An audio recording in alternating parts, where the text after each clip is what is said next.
They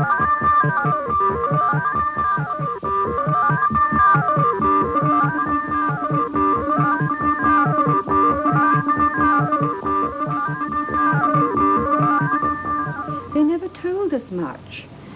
Just that Robert, my brother, had got this grant to do some kind of work out there. That's the last we heard. It's not knowing that's the worst.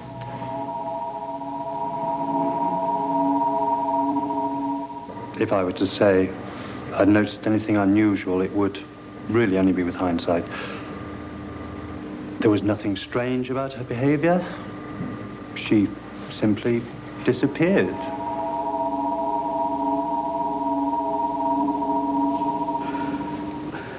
It makes no sense. I mean, how can people just vanish off the face of the earth in this day and age? We've a right to know what's going on.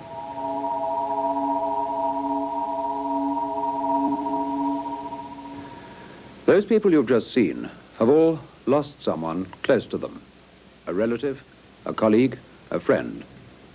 Lost in mysterious circumstances, sudden and inexplicable disappearance without trace.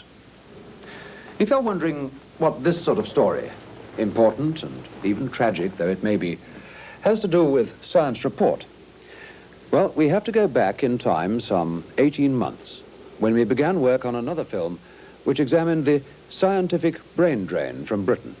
That film was never completed because our inquiries led us into some strange and unexpected byways. And they, in their turn, led uniformly to a blank wall. A blank wall below where I'm standing now at the car park of Terminal 3 of London's Heathrow Airport. We begin this special report with part of that uncompleted film from our reporter, Colin Benson. Dr. Anne Clark, who works in this building, is one of Britain's younger generation of research scientists. Her speciality is solar energy. Like many others in her position, Anne Clark is contemplating joining the brain drain and leaving the country. Well, it's entirely a question of facilities. I mean, look at the mess I'm supposed to work out of. Look at this building. If I and people like me are going to do the job we've been trained to do and are capable of doing, then we must be given the means of doing it.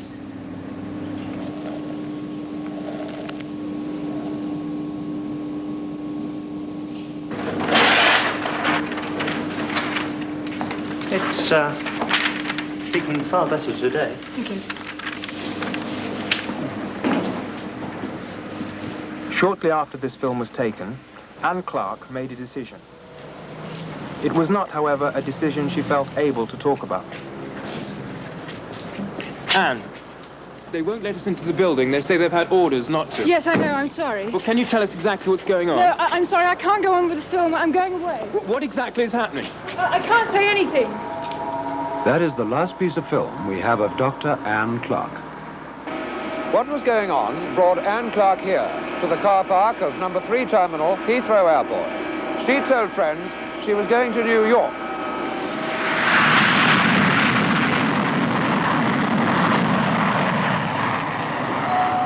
British Airways to New York, flight 501. Passengers should go through passport And yet there's no record of Anne Clark leaving this airport on that or any other day. The only evidence she was here at all is her abandoned car. Beyond that, nothing.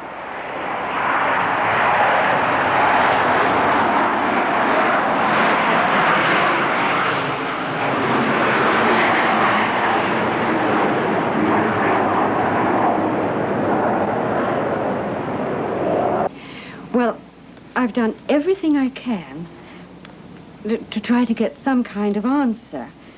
But there's nothing. They just say, we're sorry, but we don't know anything about your brother. Robert Patterson is, or rather was, a senior lecturer in mathematics at St. Andrews University. These photos were taken by his sister when he, with his wife Eileen and 2 children, left this house on the morning of November the 9th, 1975, and set out by car to London's Heathrow Airport. What happened after that, we don't know. On leaving the Royal Air Force, where he worked in special projects, Brian Pendlebury had told his parents that he was going to work for an electronics firm in Sydney, Australia. He sent photographs of his life out there, and for a time kept in touch by letter. Then there was this friend of ours who was going out there, and we said, why don't you look up our Brian and give him a surprise? Well, he got there, the address was given him. They never heard of Brian.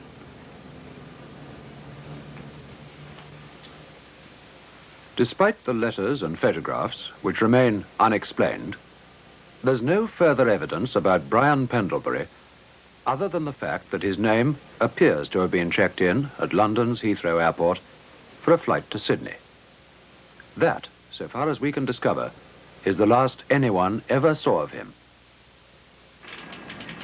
Anne Clark, Robert Patterson, and Brian Pendlebury. Just 3 of the 400 names compiled for our projected science report, Brain Drain from Britain. From this office, our researchers began checking through every one of them. We were looking for patterns. Who were the people leaving this country? What were their reasons? And what were their feelings about it afterwards? But out of those 400 names, it became apparent that 24 had disappeared without trace. Some alone, others with their families.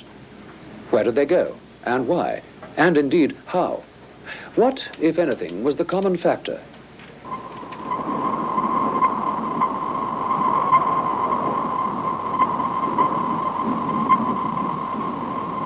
Jodrell Bank Radio Telescope, where, although no one realized it at the time, the second part of our complex story was beginning to unfold.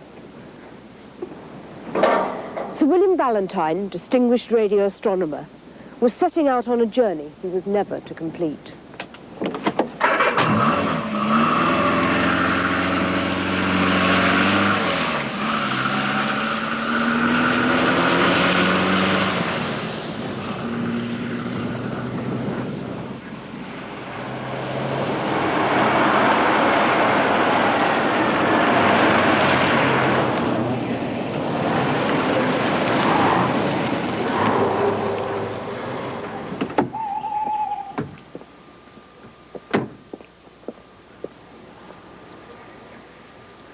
Ballantyne was a worried man.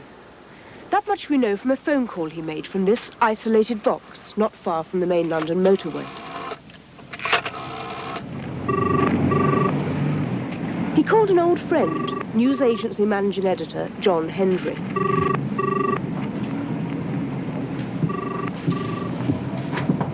And how did he seem to you? He sounded agitated, which was unusual, because he was a very calm, self-possessed man normally. He said he was driving up to London and wanted to see me later. I said, fine. And he also asked if I'd received a package, which he'd posted the day before. I said I had. It contained this spool of tape, which he told me to keep under lock and key till he arrived. Well, I waited. And of course, next morning I heard about the accident. These photographs of the crash were taken by an agency cameraman. Despite considerable news coverage, only one photo was made available to the national press and television.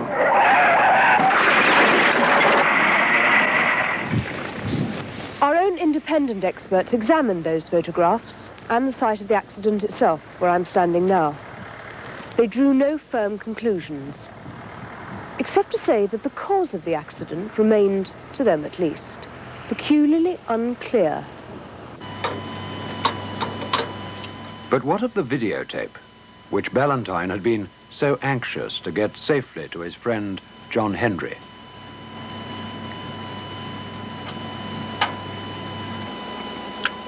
Apparently nothing. No picture, just the ceaseless noise of space. No different from countless other tapes in the archives of radio astronomy. There was, we were assured, no solution here to the mysteriously violent death of Sir William Ballantyne. But what it meant?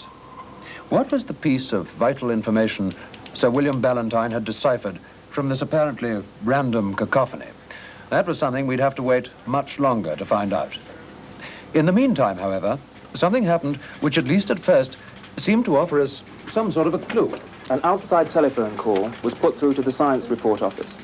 I found myself talking to a man with an American accent who refused to give his name or any other details of himself over the phone. He told me only that he had met Sir William Ballantyne on a visit the British astronomer had made shortly before his death to NASA Space Headquarters in Houston, Texas. We arranged to meet not far from here in 1 hour's time. Okay, I'm ready. What you are about to see may be considered by many of you unethical. However, we believe that in the light of subsequent developments, our action was justified.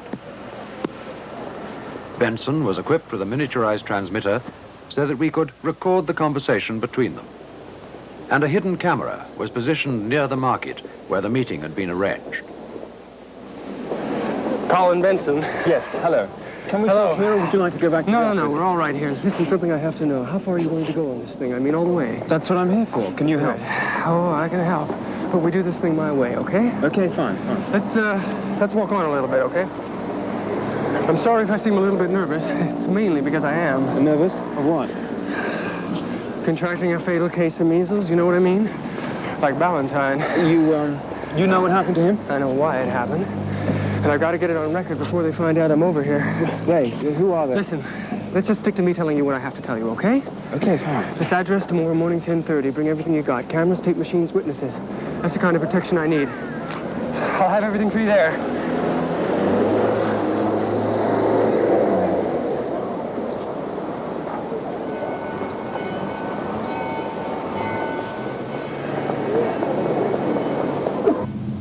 Colin Benson arrived at the address he was given shortly before 10:30 the next day. That's it. Together with a full camera crew. Okay, drive in. Okay, sound? Yep, got it.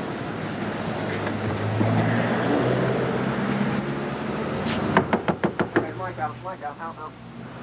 Eventually, the door was opened. We show you the next part of the film, uncut, and exactly as we shot it on that day. Report 33, take 1.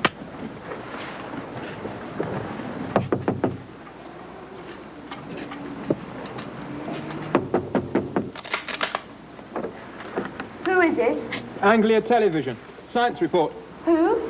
This is number 88, isn't it? Yeah, 88. We're here with the television crew to see a Mr... Is there an American... You mean Harry? That's it. Is... Can we come in, please?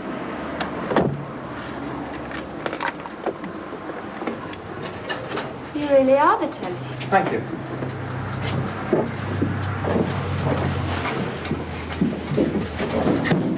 I don't know what this is all about, but you're not going to get much out of Harry right now. Come on, lads.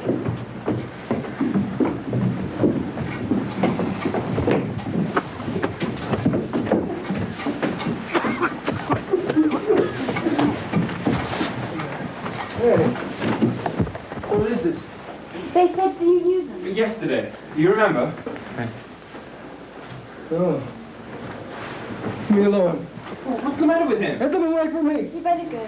Look, is he on acid or something? Oh, just get out of here, will you? Answer our questions. No, Harry! Don't be an idiot! Leave! You do what you're doing! All right, Harry, go. Leave!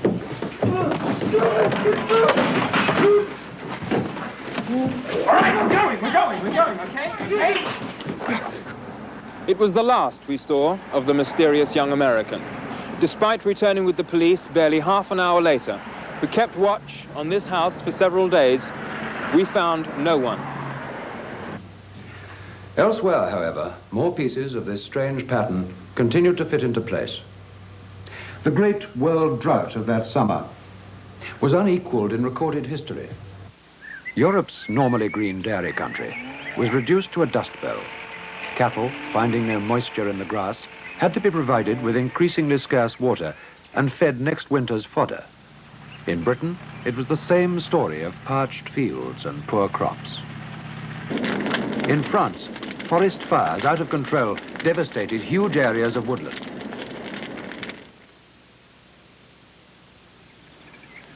Vast reservoirs dried up and standpipes were brought into the worst hit areas, some of which had barely 20 days' supply of water left. the River Thames was reduced to its lowest level in living memory. There was no panic, only a growing sense of unease that what we were experiencing was unnatural and that the Earth's climate was moving towards a radical change. Melbourne, Australia, where the Yarra River was reduced to a polluted trickle in which fish and water life were almost completely destroyed. Before water restrictions tightened, desperate efforts were made to save the rare and valuable trees in Melbourne's famous botanical gardens. Northern India was in the grip of the worst heat wave for over 50 years. In Bihar, the temperature reached 48 degrees centigrade, 120 degrees Fahrenheit. Thousands died, and the hardship to animals and crops was unimaginable. The African desert continued its encroachment on fertile land, destroying all in its wake.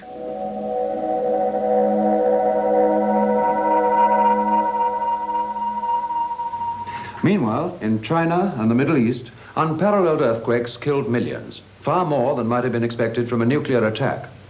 On the far side of the Pacific, the whole of the Caribbean seemed on the point of eruption.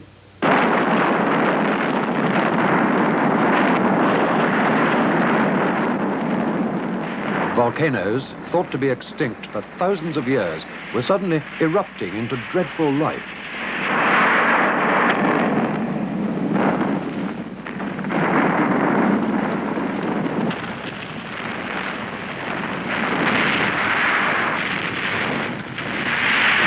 Pressures from shifting land masses in Central Europe destroyed centuries of history.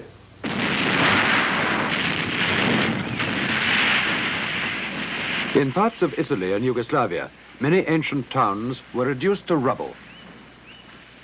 International rescue teams evacuated thousands from the threatened area, but many others were too broken by the experience to leave. Scientists began to suspect that the balance of the Earth's ecology was far more delicately poised than they'd yet realized.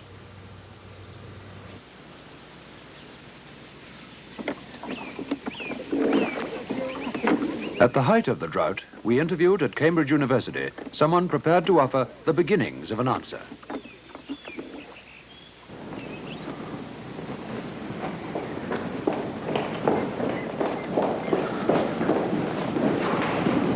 You hear them? Not something you'd expect in this country. Heat, of course.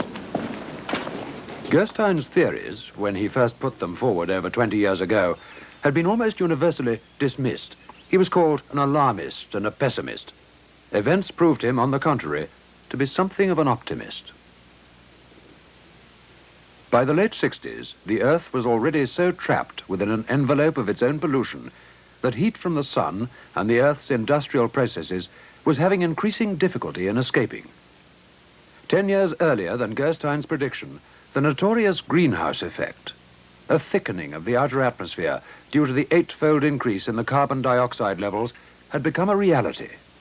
As the atmosphere became more dense, extreme variations of temperature were experienced, from intense heat to equally unprecedented cold. North America suffered the worst winter on record. Rivers froze solid, and even the great Niagara Falls was halted. In many areas, a state of emergency was ordered by the newly elected President Carter. But the most frightening discovery which scientists made was that last year's unmelted snow line is the next step to a future and unavoidable ice age.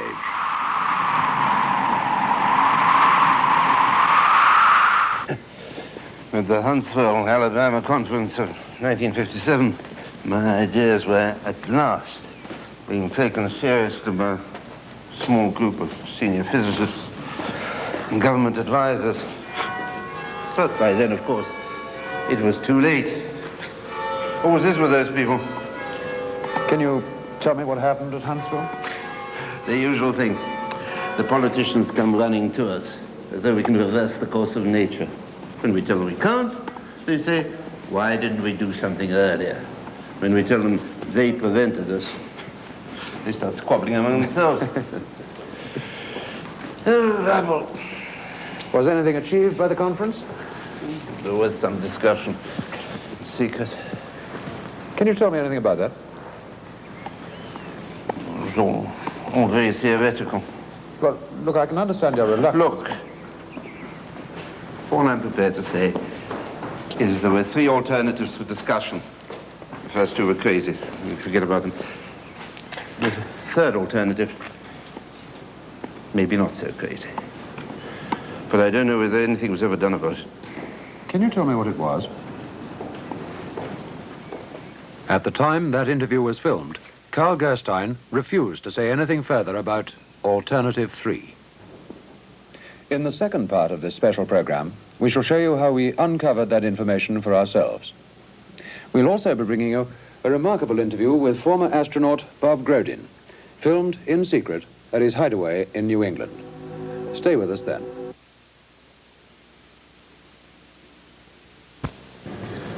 This is astronaut Bob Grodin before his first moonwalk.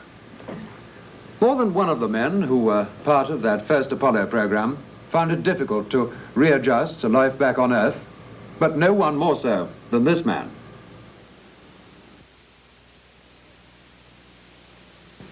Here he is, as he is today. 5 years on. There were psychological factors, it seemed, which on the surface could explain away the changes in personality, the instability, the breakdown of former relationships. But what exactly were those psychological factors?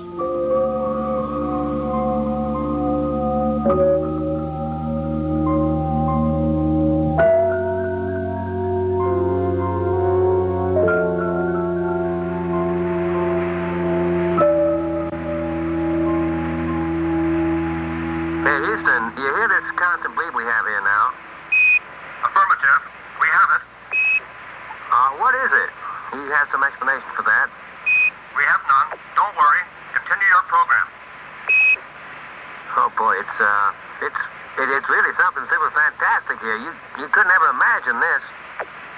Roger, we know about that. Could you go the other way? Go back the other way. Well, this kind of ridge should, pretty spectacular. My God. What is that there? That's all I don't know. What the hell is that? Go Tango. Tango. There's kind of light there now. Roger, we got it. We've marked it. Lose communication. Bravo Tango. Bravo Tango. Select Jezebel. Jezebel. Yeah. But this is unbelievable. Recorder off. Bravo Tango. Bravo Tango. Bravo Tango. Jezebel. A form of code, but meaning what? Certainly nothing to the 600 million people listening on Earth below. From Boston, Massachusetts, we arranged for ex-astronaut Bob Grodin to talk to us. The interview was filmed to be edited later. Can you hear me all right? Can you hear me in Boston? Yeah, go ahead. Grodin showed no reluctance to discuss the breakdown he'd suffered after his return from space. But nothing remarkable seemed likely to come from the interview until I asked this question. It's been suggested, among others, by some very responsible people, that you, all of you on the Apollo program, saw far more out there than you've been allowed to admit publicly. Would you like to comment on that suggestion? What the hell are you trying to do to me? Can I ask you that? What the hell are you trying to do to me? Well, I was only trying to... You trying to screw me? Is that what you're trying to do? You trying to screw me?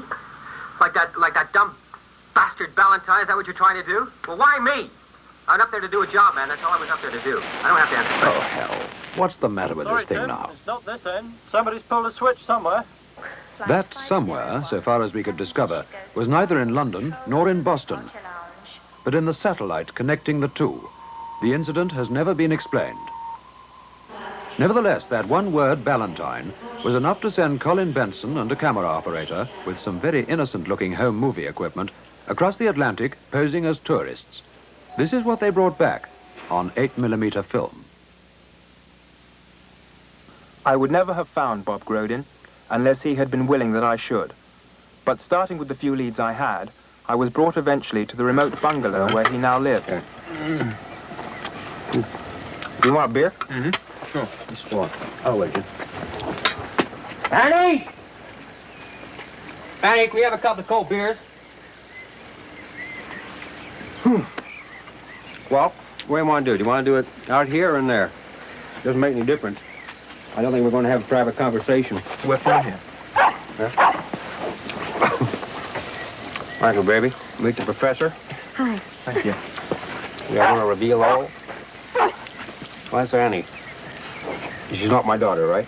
You put that on the record. Right? You got it, Bob.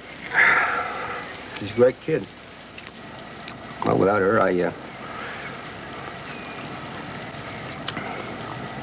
I'm pretty lucky. We talked for an hour before Grodin became willing to discuss our previous and abortive satellite interview. You try that. Cheers, thanks. What exactly can you tell us about Valentine? Well, what I remember of Valentine is he showed up at NASA with some tape that he made. And he got pretty damn excited when they played it back in that jukebox. Jukebox? Well, a decoder. I mean, you can pick up a signal if you got the equipment, but you can't unscramble that. Without NASA's equipment? That's right.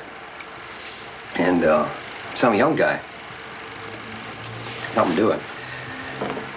You should have known better than that. Was it this man? Yeah, it could be. Yeah, it looks like him. Look, are you sure you don't want bourbon? No, beer's fine. What you're saying is that Valentine was killed because of what he discovered on that tape. Well, I'm saying nothing. I just saw the way that that those guys looked at him, and I knew those looks because they looked at me the same way. Those guys? Look, come on, get a real drink, will you? Come on.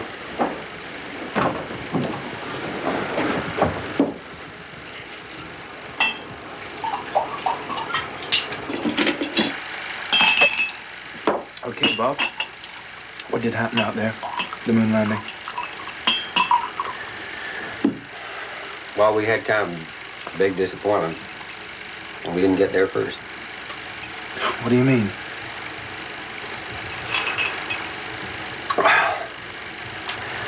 Those later Apollos, they're just a smoke screen. They cover up what's really going on out there. And the bastards, they didn't even tell us. Nothing. Well, what is going on? Well, how the hell should I know? You asked the Pentagon, you phoned the Kremlin? After all, they were first out of space. I mean, you don't think they just gave up, do you? Give up? I'm not a drink. You want a drink? No, this one.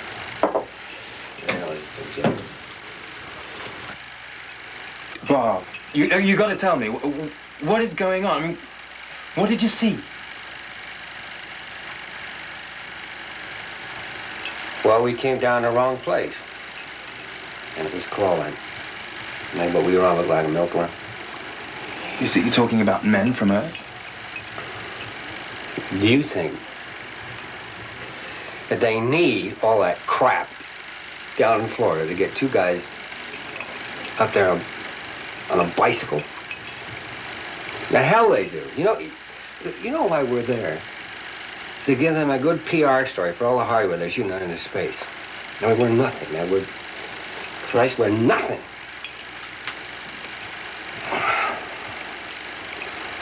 You know why we're there? To keep you bums happy. Stop you from asking questions about what the hell's really going on out there. Look, that's it. That's it. End of the story. That's the finish.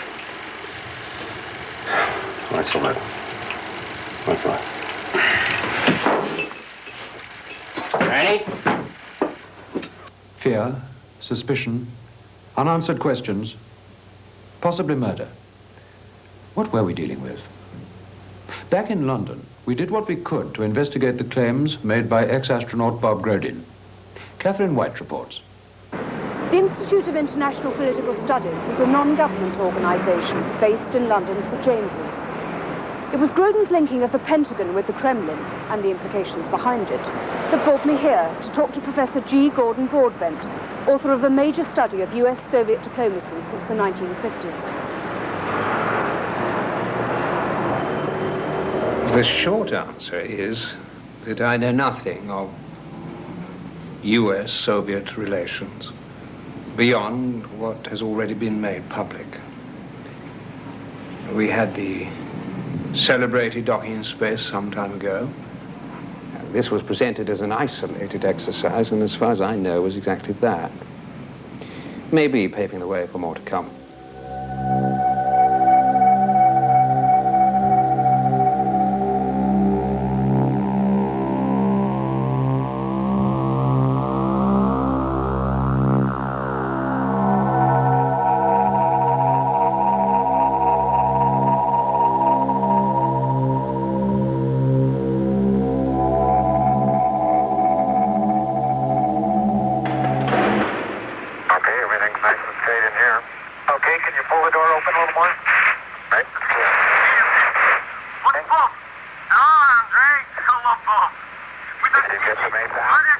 Though on the broader issues of Soviet-US cooperation, there is an element of mystery which puzzles many people in my field. To put it at its simplest, none of us can understand how it is that the peace has been maintained for the past 25 years. You mean the experts are baffled? But also, for once, in agreement.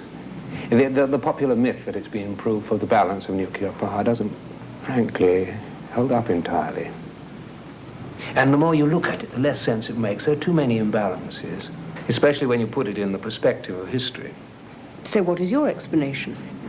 Essentially, what we're suggesting is that at the very highest level of East-West diplomacy, there is operating a factor of which we know nothing.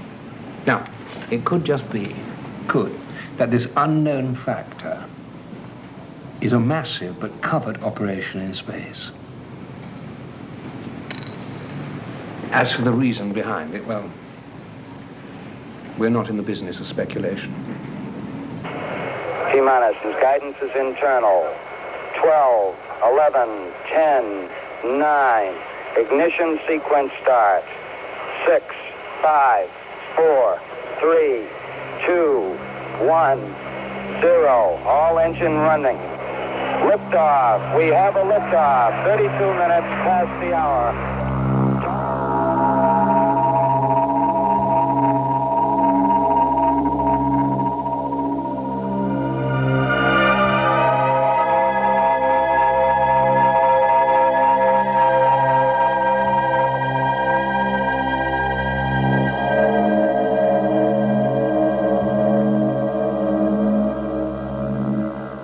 This is the colossal power needed to pull clear from the Earth's gravitational field and put, in Grodin's words, 2 men on a bicycle on the surface of the moon.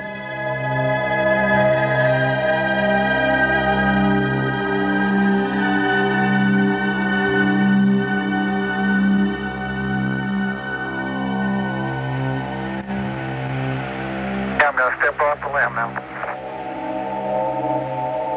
That's one small step for man, one giant leap for mankind.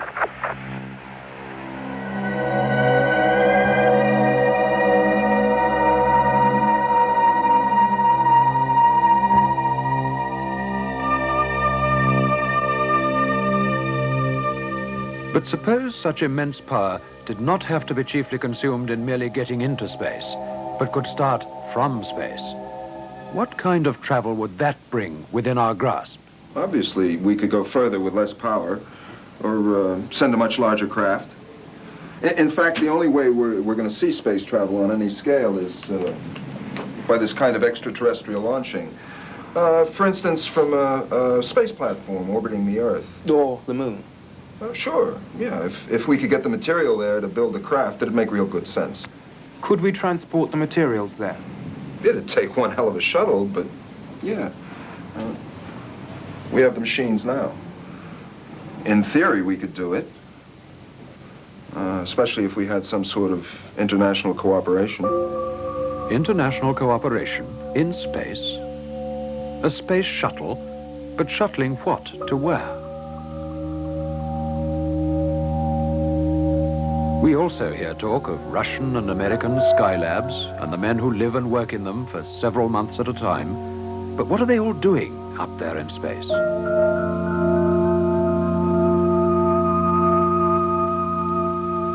We tend to think of the arms race and the space race as practically the same thing. Visits by one side to the other. Here, Soviet technicians and astronauts are greeted by their American counterparts, have been dismissed as diplomatic courtesies. Together in procedures. We have a working relationship that's quite good with the Soviet Union. I'm sure it's going to continue. But the Russians were the first in space with their Sputnik in 1957. And later the same year, the first with a living creature, Laika, the dog. Then they made, 3 years later, the gigantic step with the first man in space, Yuri Gagarin. And later on, the first woman, Valentina. The drive to make the first man on the moon an American was launched by President Kennedy. The first waves of modern invention and the first wave of nuclear power. And this generation does not intend to founder in the backwash of the coming age of space. We mean to be a part of it. We mean to lead it. By the late 60s, the Russians, it seemed, had simply dropped out and stopped trying.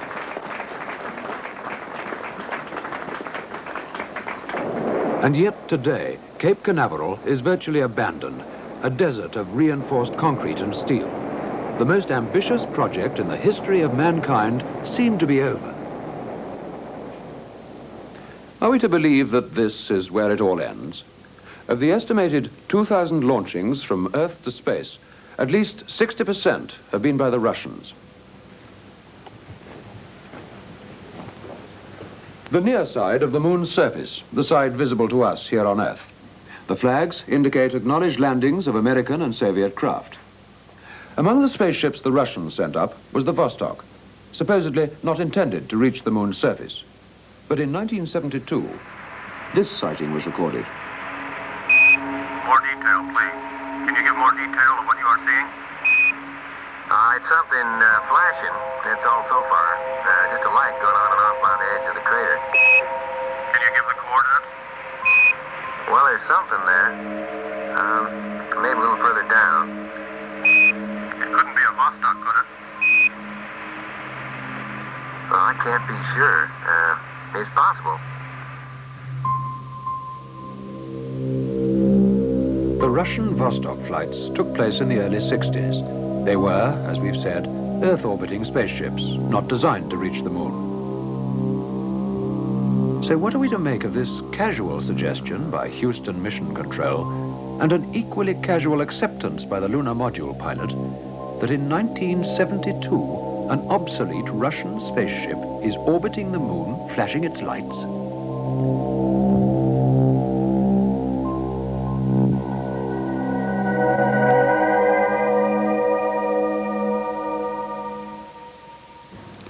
The Russians were the first on the moon with their unmanned rocket which landed here in 1959.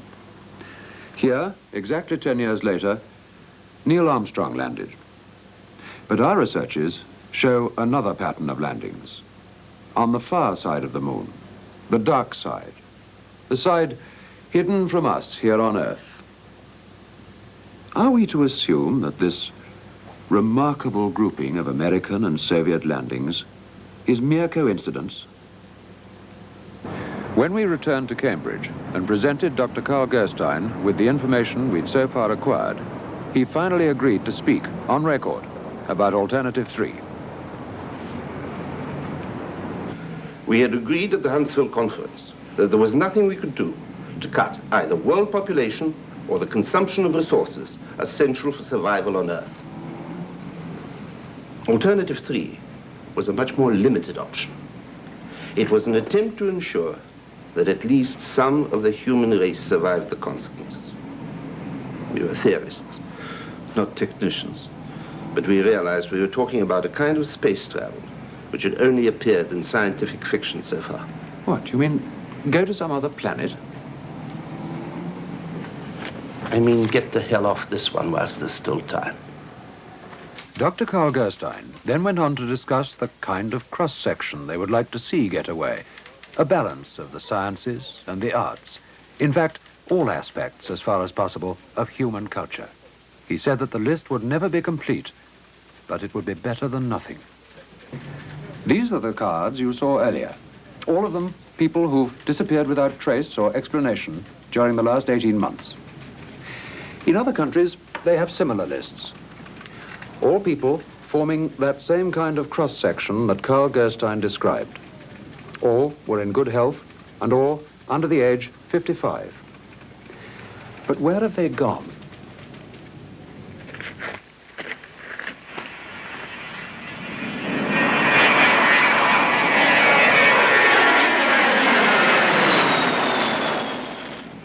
Here is a picture of a supposedly dead planet, the nearest one to Earth. Mars would appear to offer little prospect of survival if these photographs from Viking 2 are to be believed. But are they?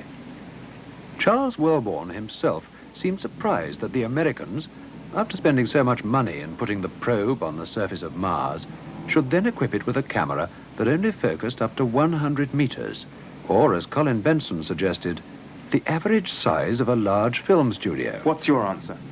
Well, you got to remember that all these pictures that we get come in through NASA, and then they're given to the rest of us. If they say it's Mars, we have to believe them. It's the same thing with audio.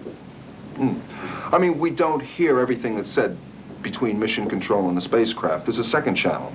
They call it the biological channel. Officially, it's just for reporting on medical details. In effect, it's the one they switch to when they have something to say they don't want the whole world to listen in on. I mean, sure, that could be a studio in Burbank. But I mean, for God's sake. Mariner 4 passed close enough to Mars to send back the best photographs of its surface we'd had so far. But was it all just like this? Mars has always been a source of fascination to mankind and a mystery. In the early days of astronomy, Mars was believed to have artificially constructed canals, which was taken as evidence of intelligent life on the planet. Later, this theory was discredited. In its place, we had a picture of barren, inhospitable planet, inimical to the survival of any form of life.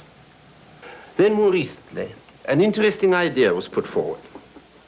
Suppose life had existed on Mars. As the climate and other conditions worsened, any surviving life would have formed into a state of hibernation, awaiting the return of more favorable conditions. It was even suggested that the atmosphere which had sustained life may have become entrapped in the surface soil of the planet. There was an occurrence several years ago which made this theory very persuasive. Mars has always had a covering of cloud, varying in density at different times, until the time of which Dr. Gerstein spoke, when the cloud thickened to a degree never previously observed. This happened and was scientifically recorded in 1961. It was obvious that storms of colossal proportions were taking place on Mars. When the clouds eventually cleared, some remarkable changes were seen. The polar ice caps had substantially decreased in size, and around the equatorial regions, a broad band of darker coloring had appeared. This, it has been suggested, was vegetation. Carl Gerstein's theory was that these storms could have been caused by a nuclear explosion delivered from Earth. The same year, the Russians had a great space disaster. Only the various facts are recorded, the rest was kept secret. A rocket blew up at launching. Numbers of people were killed, large area devastated. What were the Russians trying to launch, and did they succeed? Was the rocket carrying a nuclear device, which would account for the devastation caused, a nuclear device which at a second attempt was delivered to the surface of Mars, causing the dynamic changes recorded in 1961? 48 hours ago, Catherine White was at her desk in the production office. As a matter of course by now, all incoming phone calls were recorded. Hello, science report. Can I speak to Tim Brinton or Colin Benson? I'm afraid they're not here just now. Who is it, please? Can you get a message to them? Yes, I can. Just tell them the girl who was with Harry. Tell them I'm back at the house and to get here fast. And bring cameras. I'm not talking except on record, okay? What happened to Harry? I don't know. They promised me that if I throw you off the track... Listen, Harry wanted you to have this. I have no idea what it is. Please, you've got to get me somewhere to hide. Don't worry, we'll do that. I've no idea I don't know what it does. It's a printed circuit. He said that you had to fit it to, an IC something 40. Yes. And you get a jukebox. Does that mean anything? We've heard of it. And he said that you've got to, play back Valentine's tape. That's all. We connected up the printed circuit and played once again the videotape that Sir William Ballantyne, before his death, had sent to his friend, John Hendry. This time, we obtained an acceptable picture, which you are now about to see as we saw it.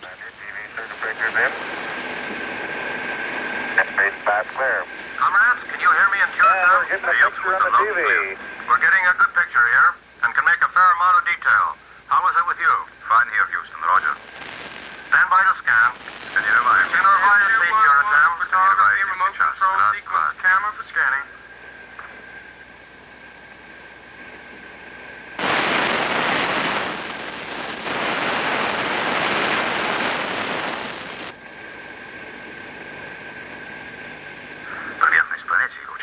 Okay, and mode 1 scanning. Stand by and move on. Standing by. Roger, standing by. Hey, isn't that an old rubber band? Can you verify that, Curatam? Roger, Houston, we saw that. Кажется, гораздо более живой, чем это первое новое. Stand by for readings, Houston. Standing by, Curatam. Temperature 4 degrees Celsius. Температура 4 градуса Цельсия. Wind speed 21 kilometers per hour from southwest. Скорость ветра 21 км в час. Atmosphere pressure 707.7 millibars. Атмосфера давления 777 millibars. It's good. It's good, Curatam. On the nose. Здесь работает. Stand by for landing, Curatam. Stand by. Мы сделали, мы достигли. Hallelujah. We did it.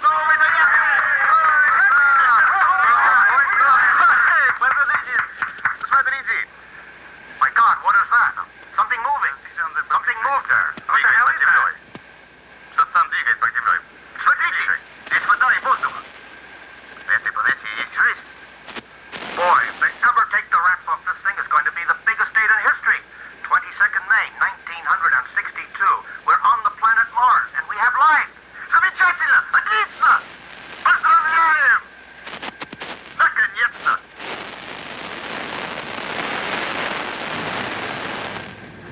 We believe that to be an authentic record of the first and secret landing on Mars by an unmanned space probe from Earth. We also believe the date given, May the 22nd, 1962, to be accurate. Clearly, the blanket of total security by which this information has been covered could only have been maintained by the active cooperation of governments at very high level.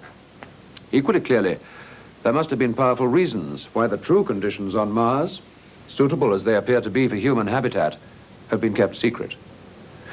Indeed, the effort which has gone into persuading the rest of the world that the opposite is true argues that some operation of supreme importance has been going on beneath the security cover. We believe that that operation is Dr. Carl Gerstein's Alternative 3.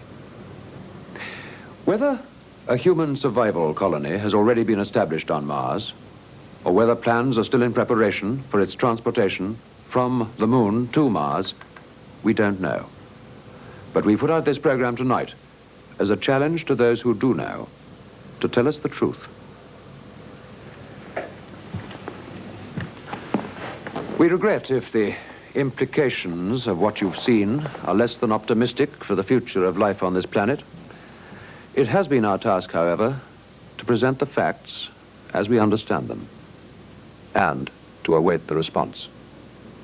Good night.